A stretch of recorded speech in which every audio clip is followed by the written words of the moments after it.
Capacitor एक ऐसी device है जो इलेक्ट्रिकल एनर्जी को चार्ज की फॉर्म में स्टोर करता है। कैपेसिटर का काम लगभग बैटरी जैसा ही होता है, लेकिन कैपेसिटर में एनर्जी अलग तरीके से स्टोर होती है। बैटरी के कंपैरिजन में कैपेसिटर बहुत कम एनर्जी स्टोर करता है, लेकिन कैपेसिटर में एनर्जी स्टोर और रिलीज करने की स्पीड बैटरी के कंपैरिजन में बहुत फास्ट होती है। आइए समझते हैं कि कैपेसिटर कैसे काम करता है।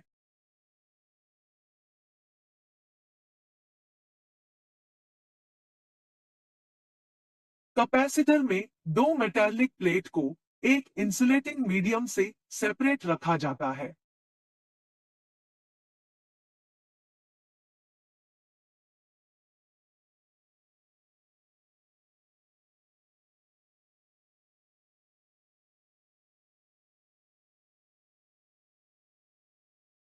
मेटालिक कंडक्टर में पॉजिटिव चार्ज स्टैटिक होते हैं, जबकि negative particle electrons freely move कर सकते हैं। साथ ही मेटालिक कंडक्टर में पॉजिटिव चार्ज और इलेक्ट्रॉन्स के नंबर सेम होते हैं, जिसके कारण मेटालिक कंडक्टर इनिशियली न्यूट्रल होते हैं।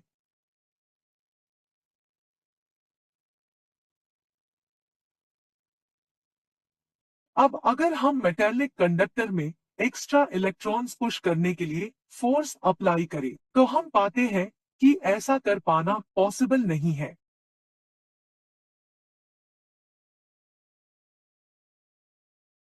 ऐसा इसलिए होता है क्योंकि सेम चार्ज के पार्टिकल एक दूसरे को रिपेल करते हैं।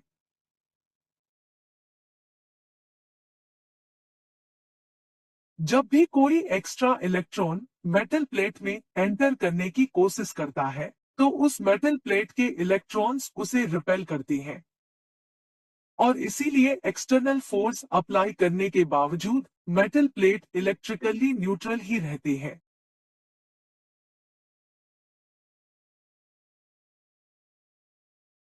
मान लेते हैं कि इस मेटल प्लेट के पास एक दूसरे मेटल प्लेट को रखा गया है।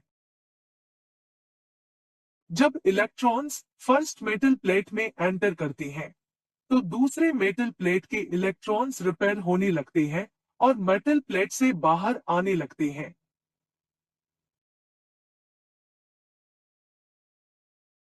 इलेक्ट्रॉन्स बाहर आते ही दूसरे मेटल प्लेट पर पॉजिटिव पार्टिकल के नंबर नेगेटिव इलेक्ट्रॉन्स के कंपैरिजन में ज्यादा हो जाते हैं।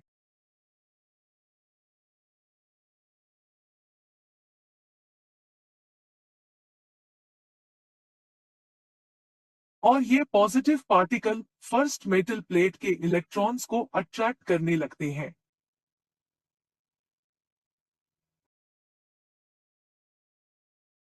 हम ये देखते हैं कि फर्स्ट मेटल प्लेट में जितने एक्स्ट्रा इलेक्ट्रॉन्स ऐड होते हैं, उतने ही इलेक्ट्रॉन्स दूसरे प्लेट से एग्जिट होते हैं।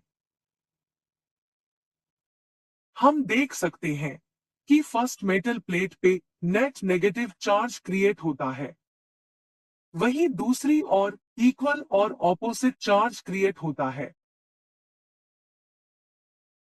साथ ही हम एक्सटर्नल फोर्स की मदद से दोनों मेटल प्लेट के नेट चार्ज को इंक्रीज और डिक्रीज भी कर सकते हैं। दोनों मेटल पे चार्ज क्रिएट होने के बाद दूसरे मेटल के positive charge particle first metal के नेगेटिव पार्टिकल इलेक्ट्रॉन्स को अट्रैक्ट करते हैं।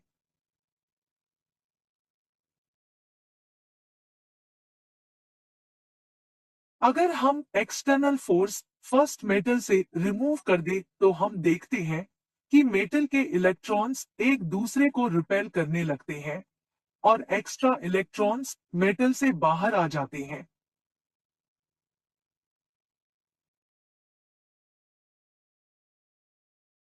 वहीं दूसरी ओर मेटल प्लेट के इलेक्ट्रॉन्स अपनी इनिशियल पोजीशन पे वापस आने लगते हैं और फिर से दोनों मेटल प्लेट पे नेट चार्ज जीरो हो जाता है। इन मेटल प्लेट का चार्ज और डिस्चार्ज होना ही कैपेसिटर का मेन फंक्शन है जिस पे वो वर्क करता है। कैपेसिटर को चार्ज करने के लिए हमें एक्सटर्नल सोर्स की जरूरत होती है। उसके लिए हम बैटरी का यूज कर सकते हैं।